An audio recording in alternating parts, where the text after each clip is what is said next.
All right, everyone. Jeff Cote here with Boating Tech Talk. We've got a question from a fellow boater named Bob. Bob asked, Jeff, I want my alternator to charge my starter battery and then to also charge my 24-volt dual 12-volt batteries when out cruising.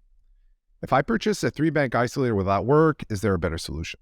Okay. All right. Charging different voltages is a tough one. There's never going to be easy. If you think it's going to be easy, you're going to be disappointed.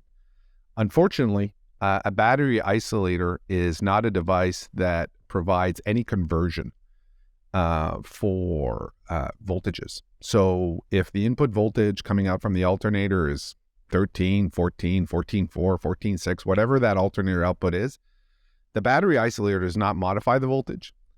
It's basically a gate valve. It basically allows that voltage to reach some batteries and the batteries to not see each other.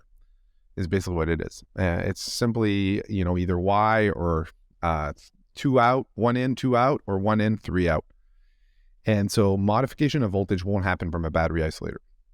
What you need instead is what's called a DC to DC charging converter with different voltages. Victron makes those. We have them on our website. They're awesome. So what I would do in your situation is I'd have my alternator charge back my starter battery. And then I would install a DC to DC charging converter, 12 in, 24 out. And what you'll have is they're pretty much rate limited these days, around 30 amps max output. But depending on the size of your 12-volt battery bank that you have, again, it wasn't clear if is it a group 31, 24, 27, is it an 8D, 4D?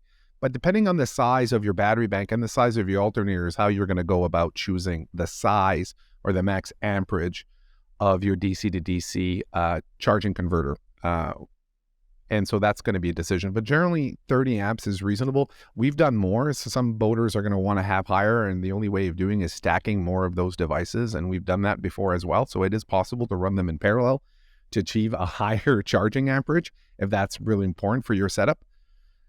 And that's about it. So just remember to recap, battery combiners and battery isolators do not modify voltage. It's just, it's basically a doorkeeper. It's someone that lets traffic in and out and lets the direction of the flow for a battery isolator. So there is flow only from one direction to another. And a battery combiner is bidirectional, but it's still just a door. It's just a device that puts the batteries in parallel whenever it senses a charging voltage and then disconnects it when there is no charging voltage. So think about with battery combiners and battery isolators, they do not alter voltage, they just share it. DC to DC charging converters, the smart ones will do more than just sharing. They will modify the voltage to the right voltage, either 12 to 12 or even 12 to 24 or 12 to 48. It really doesn't matter. There's multiple combinations. Check out Victron. They've got really good products on that. Thanks, Bob, for asking, and please submit your other questions and be safe out boating. So if you're curious, again, go on our website and find out more answers and solutions with this sort of setup. And thanks for asking. And thanks for all of you for listening and tuning in.